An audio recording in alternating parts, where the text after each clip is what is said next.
Close your eyes. Imagine a quiet night, somewhere in southeastern modern-day Turkey. The sky above you is clear, scattered with billions of stars that seem closer than usual. There is no sound. Only a soft, barely audible whisper of the wind that has caressed these hills for thousands of years. It is here, under the cloak of this eternal darkness, that something lies hidden. Something that has forever changed our understanding of the past. This place is called Göbekli Tepe, and it is not just a hill. It is a story we thought we knew, being retold from the very beginning. For a moment, forget everything you've read in history books. Forget that people once lived in caves, and then, thousands of years later, began to build the first cities. Imagine that long before that, long before Sumer, long before Egypt, back in the Stone Age, people already possessed astonishing knowledge. They knew how to work with massive stone blocks.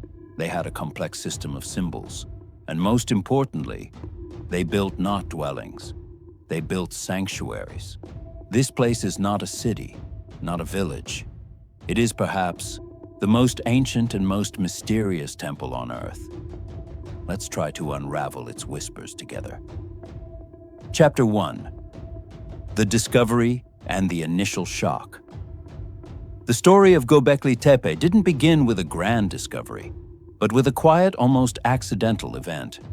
In the 1960s, American archaeologists surveyed the area but dismissed the hill as nothing more than a simple burial mound. They saw limestone fragments and concluded it was just an old cemetery or an abandoned settlement. Nothing special. The truth began to reveal itself only decades later, in the mid-90s. A German archaeologist, Klaus Schmidt, then working in Germany, stumbled upon a reference to this site in old reports. Something caught his attention. He decided it was worth a closer look. And so, in 1995, the first series of excavations began, which would shock the entire scientific world. Instead of fragments and rubble, Schmidt and his team discovered something incredible. Beneath a thick layer of soil that had concealed this hill for millennia, they found perfectly carved, gigantic T-shaped pillars hewn from a single piece of limestone. They stood in circles, connected by walls. These were not just stones. They were works of art, bearing intricate bas-reliefs and symbols.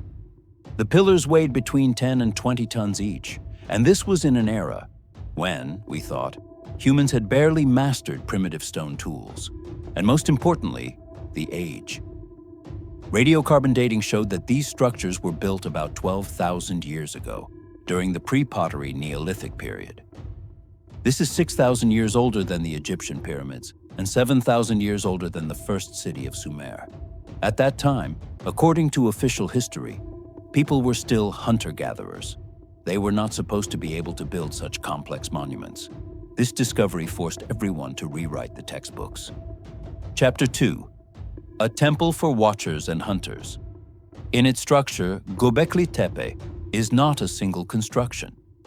Excavations have revealed that the hill hides a whole complex of several circles, built one on top of the other. Each circle consists of central, larger T-shaped pillars and many smaller ones arranged around the perimeter.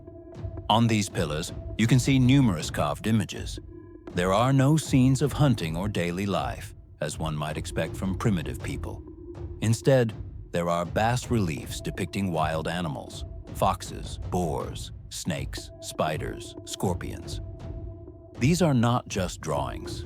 Scholars speculate that these are totem symbols or perhaps astronomical constellations. The T-shaped pillars themselves have a unique significance. They bear mysterious details, carved arms and belts, which suggest that these pillars are stylized figures of people, or perhaps some other beings. Researchers have dubbed them the Watchers. These Watchers stand in the center of the circle, as if meditating or performing some kind of ritual. This is an incredible parallel to the story of the Watchers from the apocryphal Book of Enoch, whom we have discussed before. Those who descended from the heavens and taught humanity forbidden knowledge. Of course, this is just a hypothesis, but the coincidence seems too curious to ignore. Chapter 3. The Burial Motif and a Mysterious Disappearance. And this is where the biggest mystery begins. Around 10,000 years ago, after thousands of years of use, the Göbekli Tepe complex was not destroyed. It was carefully, intentionally buried. The people who built it, and likely their descendants, covered all the circles with soil. They didn't just abandon it, they undertook a colossal effort to hide it from the world. Why? This enigma has sparked many theories. Theory 1. Perhaps it was a ritual. Having built the sanctuary, the people believed they had fulfilled their mission, and it now needed to be buried to remain sacred forever. Theory 2. It was a reaction to a catastrophic event. Around 12,000 years ago, Earth experienced a period known as the Younger Dryas, a sharp cooling that led to mass extinctions and droughts. Perhaps the builders of Gobekli Tepe believed that this place was the cause of the gods' wrath and decided to bury it. Theory 3, the most intriguing. They were trying to preserve their knowledge and history. By burying the temple, they left a time capsule that was meant to be discovered much later, when humanity had again reached the necessary level of development. It's like a message from the past. The very act of burial shows that the people of that time were incredibly organized. It would have required hundreds, if not thousands, of people to move that much earth. This suggests a complex social structure that, according to our understanding, hunter-gatherers should not have possessed. Chapter 4. A star map or a prophecy. Some researchers, including Graham Hancock, suggest that Gobekli Tepe is not just a temple, but a kind of astronomical observatory. They point to the animal images, which may correspond to specific constellations. For example, a bas-relief of a vulture, according to one theory, depicts the constellation Aquila, while an image of a scorpion represents the constellation Scorpio. But there's more. The so-called vulture stone was found at Gobekli Tepe, a pillar depicting a vulture, a falling star, and other symbols. Some scholars propose that this is a chronicle of a catastrophic event, the impact of a comet or an asteroid. If this hypothesis is correct, then Gobekli Tepe is the world's oldest memorial commemorating a global catastrophe that may have ended that pre-flood civilization. This gives us a completely different perspective on the myths of the Great Flood. What if the stories of Noah's Ark and other disasters are not just legends but memories of this event, passed down from generation to generation? Perhaps the builders of Gobekli Tepe were the last guardians of that ancient, highly advanced, but forgotten civilization. Chapter 5. Rethinking History. So what does this place truly mean? First, it turns our history upside down. We always believed that agriculture came first, and then, with food surpluses, people began to build cities and develop religion. Gobekli Tepe proves it was the other way around. First, there was religion. There were sanctuaries. The construction of this massive temple required unimaginable effort. Perhaps it was to feed the workers who built it that people began to settle down, domesticating wild grains and animals.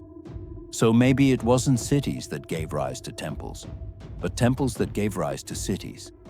Second, Gobekli Tepe forces us to question the origin of knowledge. Who taught these hunter-gatherers such advanced stoneworking? How could they move such heavy blocks without the wheel, without metal? The theory of ancient astronauts or Anunnaki seems too simple, but it arises naturally. What if the knowledge was given to them by someone from outside? This place is a silent witness. It has been lying here, under the earth, for more than 10,000 years, and it may still not have revealed all its secrets to us. We have journeyed together through this amazing place, heard its quiet voice, and felt its ancient breath. It teaches us that history is not a static set of facts. It is a living organism that is constantly changing and revealing new, sometimes shocking, facets of itself. So as you drift off to sleep, consider this. What if under another hill, somewhere in the world, lies another temple just like this one? Another story waiting to be discovered. And maybe, just maybe, you will be the one to find it. Thank you for your attention. If you enjoyed this story, please support our channel with a like and a subscription. And in the comments, share which version seems most plausible to you. See you soon. Good night.